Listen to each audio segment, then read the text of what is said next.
देखिए, खूब उड़े खूब लड़े, लेकिन वादों वाली दवा हवा हो गई। पब्लिक वादों वाली टॉनिक पचा गई और तेजस्वी को चुनावी जंग में वोट देने वाली जनता भी तमाम जगहों पर ठेंगा दिखा गई। नतीजा, आरजेडी अपनी ही तमाम सीटें नहीं बचा पाई। आखिर कैसे तेजस्वी की मेहनत बेकार चली गई, कैसे आरजेडी के दावे बेकार चले गए और कैसे आरजेडी एक बार फिर अपने सबसे बुरे दौर में पहुंच गई है, उसकी कई बड़ी वजह सामने दिखाई दे रही। एक रिपोर्ट देखिए आप।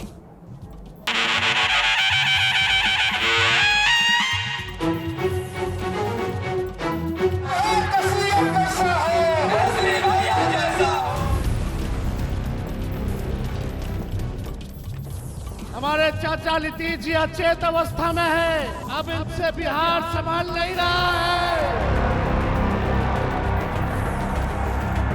आप लोगों को तय करना है कि आपको डुप्लीकेट सीएम चाहिए कि ओरिजिनल सीएम चाहिए। किसी बिहारी भाई को दूसरे राज्य ना जाना पड़े, ऐसा बिहार जो है हम लोग बनाएंगे।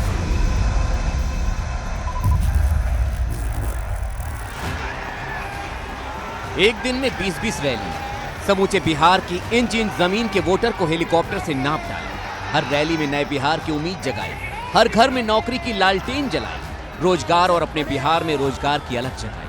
हर जगह कच्ची उम्र में पक्की जुबान का भरोसा दिया।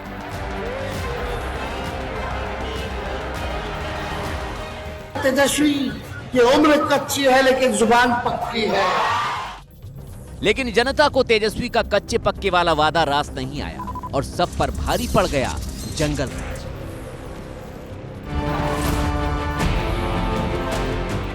बिहार के लोगों ने आरजेडी कांग्रेस के जंगल राज का सबसे डरावना रूप देखा। बिहार ने जो 15 साल राबड़ी और लालू का जंगल राज देखा, वो फिर से लाना चाहते हैं हम क्या?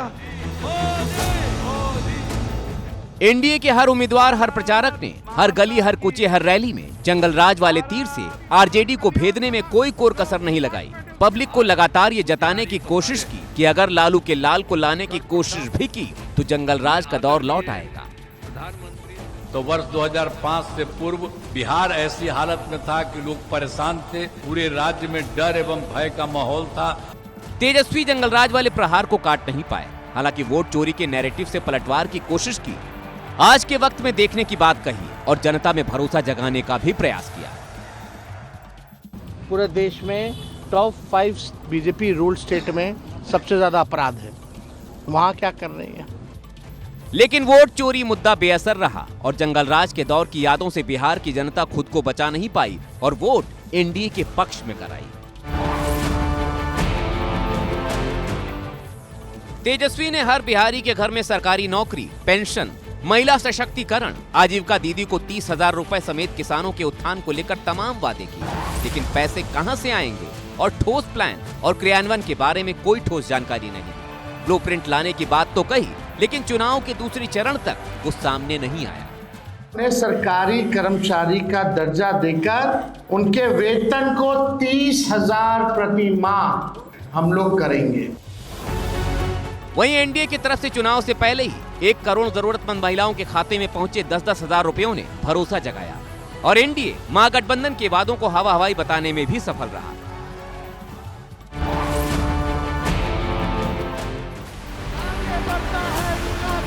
पूरे चुनाव में आरजेडी ने खुद को सर्वोत्तम दिखाने का प्रयास किया, इससे कांग्रेस और दूसरे सहयोगियों में असंतोष उपजा।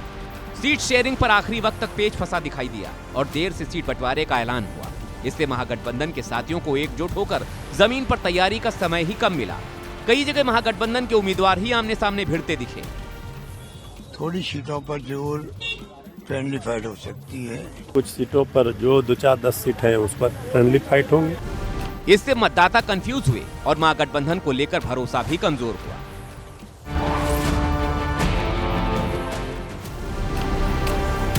आरजेडी की मुस्लिम परस्त छवि ने भी बड़ा डेंट किया। मुस्लिम बहुल सीटों पर तो आरजेडी और महागठबंधन आगे बढ़े, लेकिन प्रदेश की बाकी सीटों पर इसका नुकसान हुआ। माना जा रहा है कि वक्फ बिल निरस्त करने का वादा भी बहुत से आरजेडी समर्थकों को पसंद नहीं आया, जिनमें यादव वोटर भी शामिल हैं। चाहे कोई बिल ये लोग लाते हो, आप लोगों से हम कहना चाहते हैं, वक्फ कानून जो इन लोगों ने बनाया है, हमारी सरकार बनेगी तो उस बिल को हम लोग कूड़ेदान में फेंकने का काम करेंगे।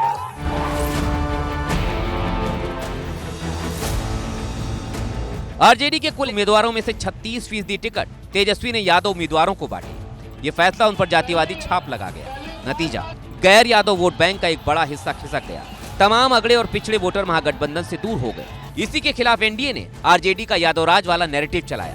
माना जा रहा है उससे शहरों में बड़ा असर हुआ। इतना ही नहीं, तेजस्वी और तेज प्रताप के बीच कलह को भी शायद जनता पचा नहीं पाई। उससे भी आरजेडी को बड़ा नुकसान हुआ। तेजस्वी यादव और राहुल गांधी ने जीत के लिए पूरा जोर लगाया, लेकिन बिहार की जनता ने दोनों को नकार दिया। आरजेडी तो फिर भी डबल डिजिट में दिखाई दे रही है, कांग्रेस सिंगल होकर रह गई। राहुल गांधी ने वोटर अधिकार यात्रा निकालकर बिहार में अपना रिवाइवल प्लान तैयार किया था, लेकिन इसके बावजूद कांग्रेस कई बड़ी गलतियां कर बैठी। यह रिपोर्ट देखिए और समझिए कि राहुल गांधी से आखिर चूक कहां हो गई।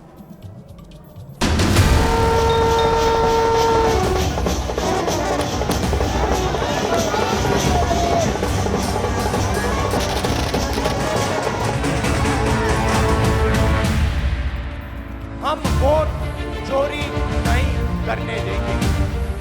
बिहार में तेजस्वी यादव और राहुल गांधी ने एक होकर चुनाव लड़ा, लेकिन बिहार ने दोनों को ही नकार दिया। रिजल्ट देखकर आरजेडी की सांसें फूल गई तो कांग्रेस का दम ही निकल गया। सीरियसली समझ में नहीं आ रहा है, जिस तरह की भीड़ आ रही थी उससे और जो परिणाम आए हैं वो ठीक उलट। तो इससे चिंतन करना पड़ेगा, लोगों से बात करनी पड़ेगी, तब कुछ करने की स्थिति हो। दरअसल कांग्रेस ने बिहार चुनाव में ऐसी एक नहीं कई गलतियां की, जो उनकी अपनी पार्टी के साथ साथ पूरे महागठबंधन पर भारी पड़ गई। पहली गलती, महागठबंधन के अंदर सीट बंटवारे पर फाइट हुई। दूसरी गलती, कई सीटों पर महागठबंधन के उम्मीदवारों में फ्रेंडली फाइट हुई। तीसरी गलती, वोटर अधिकार यात्रा के बाद राहुल गांधी बिहार में सक्रिय नहीं रहे। चौथी गलती, कांग्रेस का वोट चोरी वाला दांव फेल हुआ। पांचवी गलती, बिहार में कांग्रेस के पास स्थानीय चेहरे की कमी रही। छठी गलती, राहुल गांधी का चुनावी प्रचार के समय कम रैलियां करना। बस इन्हीं बातों से कांग्रेस की बिहार में लुटिया डूब गई। राहुल जी, जब जब आपने प्रधानमंत्री मोदी जी के खिलाफ अपशब्दों का प्रयोग किया, जब जब आपने गलत तरीके से मोदी जी को संबोधित किया, तब तब कांग्रेस को इसका खामियाजा भुगतना पड़ा है, तब तब कांग्रेस को नुकसान हुआ।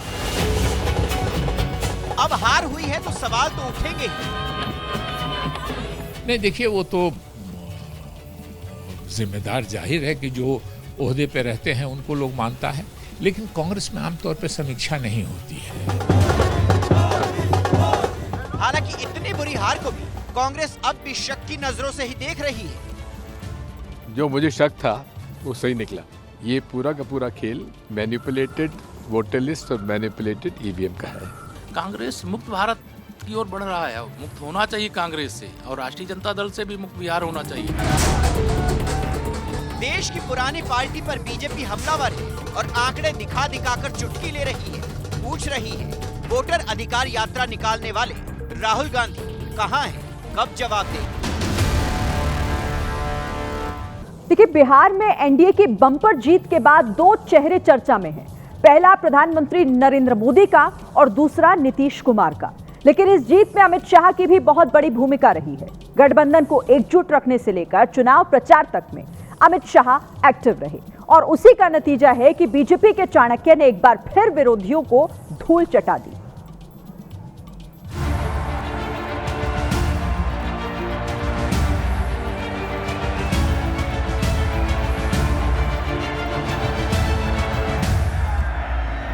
चुनाव का नतीजा जानना चाहते हो क्या?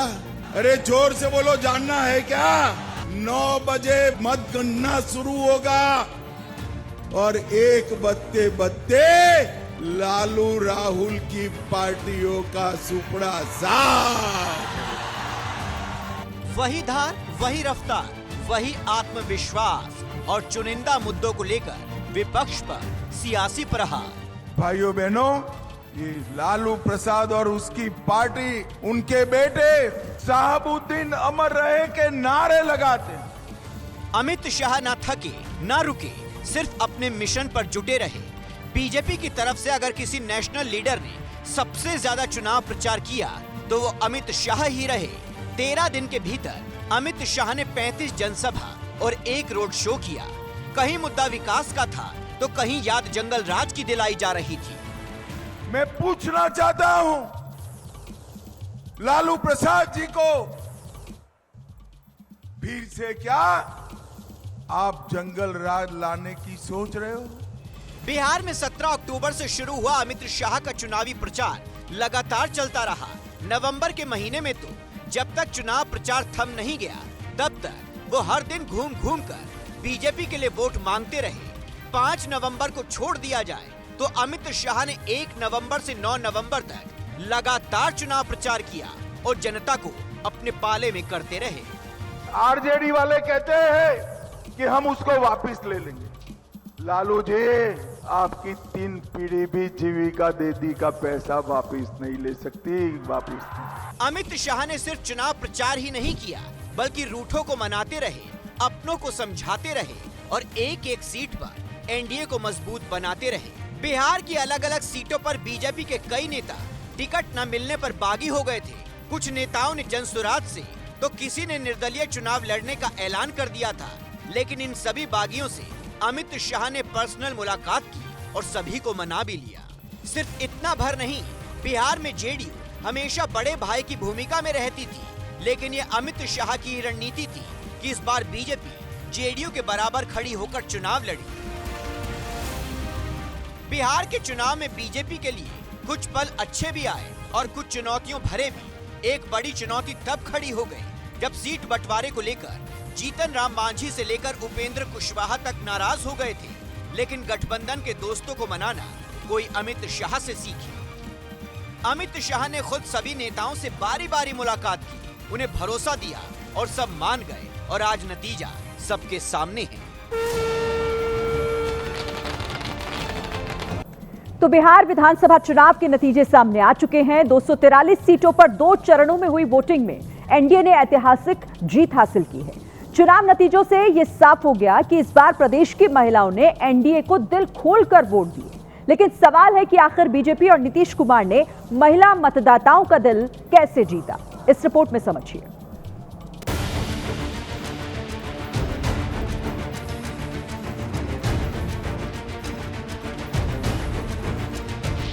बिहार विधानसभा चुनाव में महिलाओं की रिकॉर्ड भागीदारी ने इस बार चुनावी माहौल को बदल कर रख दिया। चुनाव आयोग के आंकड़ों के मुताबिक इस बार महिलाओं की वोटिंग हिस्सेदारी रिकॉर्ड स्तर पर पहुंच गई। चुनाव आयोग के मुताबिक बिहार में दोनों चरणों में कुल मतदान 67.13% रहा था। इनमें महिलाओं का मतदान प्रतिशत 71.78% था, जबकि पुरुषों का मतदान प्रतिशत 62.98% ही रहा। यानी पुरुष मतदाताओं की तुलना में महिलाओं ने 8.8% ज्यादा मतदान किया। इन आंकड़ों से साफ नजर आ रहा है कि बिहार में एनडीए की इस लैंडमार्क विक्ट्री के पीछे सबसे बड़ा कारक राज्य की महिला वोटर बनकर उभरी हैं।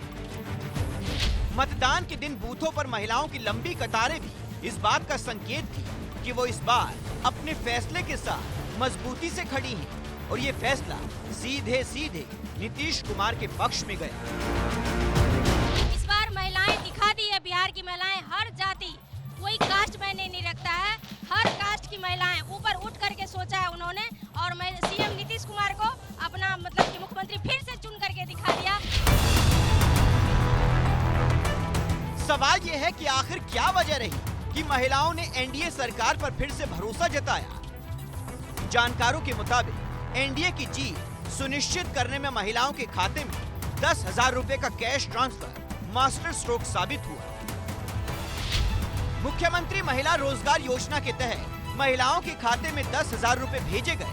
करीब 1.5 करोड़ महिलाओं के खाते में सीधे सीधे 10-10 हजार रुपए ट्रांसफर किए गए। इसका अप्रत्यक्ष असर करीब 4 करोड़ परिवारों पर पड़ा, क्योंकि सिर्फ 10,000 रुपए पाने वाली महिलाओं ने ही नहीं बल्कि उनके परिवार की दूसरी महिलाओं ने भी एनडीए को वोट दिया। हमारे मुख्यमंत्री विकास पुरुष नीतीश कुमार जी वो सराहनीय हैं और एक शिक्षा से लेकर के सभी आज महिला जो शिक्षित हैं और पूरे बिहार हमारा एकदम जगमगा, एकदम होली दीपावली की तरह चमक उठा है। और 25 से 30 क्या है, हमेशा नहीं। यानी 10,000 रुपए की सीधी आर्थिक सहायता गेम चेंजर साबित हुई। हालांकि इससे पहले भी महिलाओं के पक्ष में नीतीश सरकार की कई योजनाएं काफी अहम रही, जैसे शराबबंदी, छात्रवृत्ति, पंचायत और सरकारी नौकरियों में आरक्षण। दावा है कि इन योजनाओं से महिलाओं का भरोसा और ज्यादा मजबूत हुआ और वो प्रधानमंत्री मोदी और नीतीश की जोड़ी के लिए साइलेंट फोर्स बन गए। प्रशांत किशोर के लिए बिहार विधानसभा चुनाव तो जैसे सियासी हादसा साबित हो गया। कहां उनकी पार्टी जनसुराज को गेम चेंजर के साथ साथ त्रिकोणीय मुकाबले का दावेदार बताया जा रहा था, लेकिन इस चुनाव में पार्टी की ऐसी भद्द पिटी है कि अब क्या ही कहा जाए।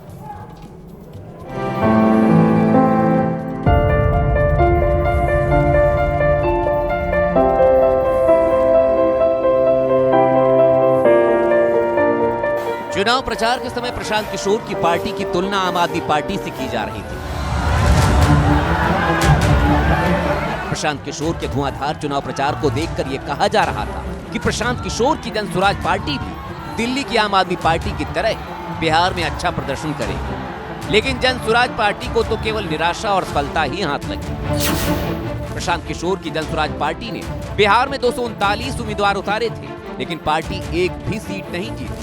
शुरुआती रुझानों में 4 सीटों पर लीड के बाद जनसुराज पार्टी पिछड़ती चली। पार्टी का वोट शेयर भी 3 से 4% से आगे नहीं बढ़ता दिखा। इस लिहाज से देखें तो आम आदमी पार्टी से जनसुराज की तुलना कहीं से भी बनती ठीक नहीं है। आम आदमी पार्टी ने साल 2013 में जब अपना पहला चुनाव लड़ा था, तब आपने 69 सीटों पर अपने उम्मीदवार उतारे थे और 28 सीटें जीती थी। आम आदमी पार्टी ने कांग्रेस के समर्थन से दिल्ली में सरकार तक बना ली थी, लेकिन जनसुराज पार्टी तो इस चुनाव में अपना खाता तक नहीं खोल सकी।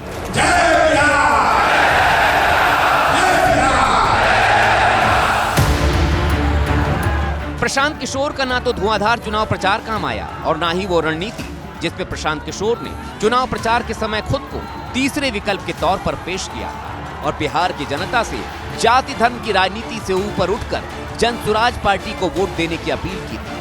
लेकिन जनता ने प्रशांत किशोर की इस बात को भी नकार दिया। यकीन है कि बिहार की जनता इस बात को देखेगी, समझेगी और आने वाले समय में अपने बच्चों के लिए, अपने इस राज्य के लिए, अपने समाज के लिए जाति धर्म पैसे के लालच से ऊपर उठकर लोग अपने बच्चों के बेहतरी के लिए, उनके भविष्य के लिए, अच्छा समाज का निर्माण के लिए लोग उस तरीके से वोट देंगे। जानकार मानते हैं कि प्रशांत किशोर से कई ऐसी गलतियां हुई जिससे जनसुराज पार्टी का बुरा हाल हुआ। ब्राह्मण समुदाय से आने के बावजूद भी प्रशांत किशोर ने अपनी जाति छिपाई और जातीय आधारशिला को मजबूत नहीं किया। इसका खमियाजा पार्टी को उठाना पड़ा। इसके अलावा प्रशांत किशोर ने जिन उम्मीदवारों को मैदान में उतारा वो आदर्श तो हैं, लेकिन उनके पास जमीनी राजनीति का बिल्कुल अनुभव नहीं था, जिससे पार्टी को हार का मुंह देखना पड़ा। चुनाव में सभाचट होने के बाद पार्टी नेता कह रहे हैं कि आत्ममंथन करेंगे, लेकिन खुद प्रशांत किशोर के बड़बोलेपन ने उनकी मुश्किलें बढ़ा दी हैं। नतीजे आने से पहले प्रशांत किशोर ने दावा किया था कि इस चुनाव में जेडीयू की 25 से ज्यादा सीटें नहीं आएंगी। प्रशांत किशोर ने यहां तक कहा था अगर ये बात सच नहीं हुई तो वो राजनीति छोड़ देंगे। चिंता मत कीजिए, जैसे भाजपा को बंगाल में 100 सीट नहीं आया और हमको संन्यास नहीं लेना पड़ा, वैसे जदयू को बिहार में 25 सीट नहीं आएगा। लेकिन अब उनकी भविष्यवाणी गलत साबित हुई है तो विरोधी हमलावर है। वो तो कहीं जाता था तो बोलता था कि उसी ने माननीय प्रधानमंत्री जी को जिताया, कभी कहता था उसी ने ममता बनर्जी को जिताया, कभी स्टालिन को जिताता था। खुद आया है 98% स्थानों पर उसकी जमानत जब्त हो गई है। मैं पहले ही कहा था। सियासत में अक्सर देखा जाता है कि जोश में आकर नेता दावे तो कर देते हैं, लेकिन जब बात निभाने की बात आती है तो गोल-मोल बातें करने लगते हैं। बहरहाल प्रशांत किशोर के विरोधी और बिहार की जनता ये देखना चाहती है कि प्रशांत किशोर अपने दावे पर कितने खरे उतरते हैं। एनडीए की बंपर जीत में जितना नीतीश कुमार का योगदान है उससे कहीं ज्यादा चिराग पासवान का, क्योंकि इन दोनों ने न केवल बिहार में एनडीए की जड़ों को मजबूत करने का काम किया, बल्कि आने वाले कई सालों के लिए बिहार की सियासी जमीन अपने नाम कर ली है। आगामी 14 तारीख को परिणामों के बाद बिहार में एक बार फिर से एनडीए की सरकार बनने जा रही है, इसमें कहीं कोई संदेह नहीं है। तो संतोष एनडीए के नेताओं पर है, के चेहरे पर है, वो महागठबंधन के नेताओं पे नहीं है। विपक्षी राजनीतिक दल है, अपनी हार ये लोग मन ही मन में मान चुके हैं।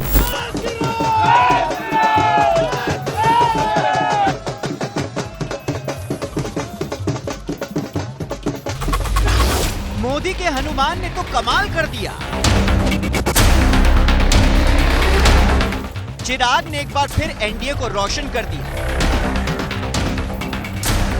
जी हां, इस पूरे बिहार चुनाव में अगर कोई एक्स फैक्टर बनकर उभरा है तो वो चिराग पासवान है। चिराग पासवान की पार्टी ने इन चुनाव में जितना दमदार प्रदर्शन किया है, उसने राजनीतिक पंडितों को भी सोचने के लिए मजबूर कर दिया है। इन विधानसभा चुनाव में चिराग की पार्टी 29 सीटों पर चुनाव लड़ी थी, जिसमें से ज्यादातर सीटों पर अब उनके उम्मीदवारों का कब्जा है। दरअसल एनडीए के साथ जब जब चिराग पासवान मिलकर लड़े हैं, तो उन्होंने करीब 90 से 100% का स्ट्राइक रेट दिया है, जिसकी गवाही ये आंकड़े दे रहे हैं। पिछले साल के लोकसभा चुनाव में 5 सीटों पर चुनाव लड़ा और सभी 5 में जीत हासिल की। 2019 लोकसभा चुनाव में चिराग की पार्टी ने 6 सीटों पर चुनाव लड़ा, सभी 6 में जीत हासिल की। 2014 लोकसभा चुनाव में एलजेपी-आर ने 7 सीटों पर चुनाव लड़ा और 6 में जीत हासिल की। हालांकि ये आंकड़े 2004 और 2009 में हुए लोकसभा चुनाव से एकदम उलट है, क्योंकि 2009 के लोकसभा चुनाव में पार्टी ने 12 सीटों पर चुनाव लड़ा, लेकिन एक भी सीट नहीं जीत पाई। 2004 के लोकसभा चुनाव में उनकी पार्टी ने 8 सीटों पर चुनाव लड़ा, लेकिन केवल 4 सीटें ही जीत पाई। मतलब साफ है, जब जब चिराग एनडीए के साथ लड़े, तब तब उनको खूब गठबंधन का सियासी फायदा मिला, जो आज भी ज्यों का त्यों बरकरार है। बिहार विधानसभा चुनाव के दौरान जब जब पत्रकारों ने उनसे जीत के बारे में पूछा, तो वो हर बार कॉन्फिडेंट नजर आए। 5 दलों का जो ये गठबंधन था और जिस एकजुटता के साथ हम लोगों ने एक दूसरे का सहयोग करते हुए पूरे कैंपेन को निभाने का काम किया, 14 तारीख को देखिएगा, बड़ी जीत के साथ हम लोग सरकार बनाने जा रहे हैं। अपने पिता की सियासी विरासत को संजोने वाले चिराग पासवान निश्चित तौर पर भारतीय राजनीति के नए सितारे के तौर पर उभरे हैं।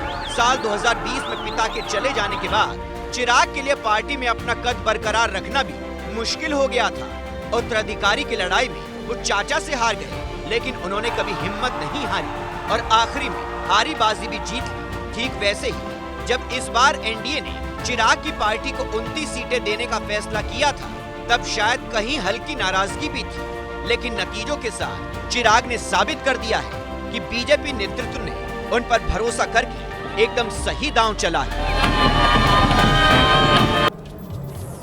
और इधर वीआईपी के प्रमुख मुकेश सहनी बिहार के डिप्टी सीएम बनने का ख्वाब देख रहे थे, लेकिन प्रदेश की जनता ने न सिर्फ उन्हें नकारा है, बल्कि इस बार चुनाव में उनकी पार्टी का सुपड़ा साफ हो गया है।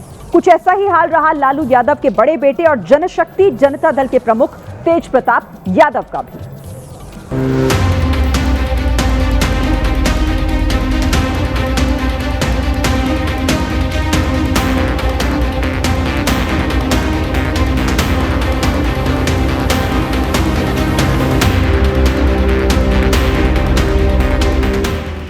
बिहार विधानसभा चुनाव के नतीजे आने के साथ ही कई दिग्गजों की साख दांव पर लग गई।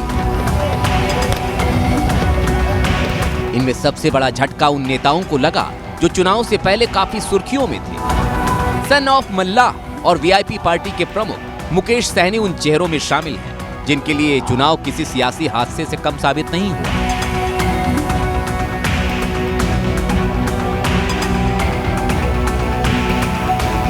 इस बार चुनाव में महागठबंधन की करारी हार हुई। इसमें भी मुकेश सहनी की पार्टी बेहद कमजोर नजर आई।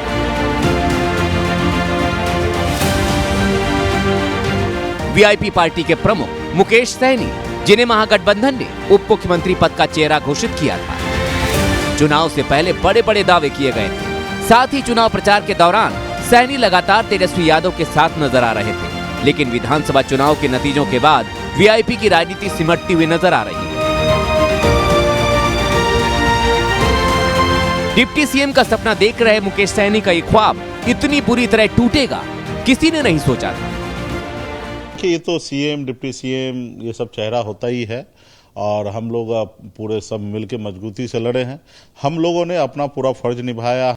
रहा कि ये पहला देश में पहला ऐसा राज्य तो है नहीं कि इस तरीके से जनादेश सत्ता पक्ष को मिला होगा और इस तरीके से विपक्ष हारा हो। ये पहला ऐसा देश में कई ऐसा पॉलिटिकल पार्टी तो है नहीं।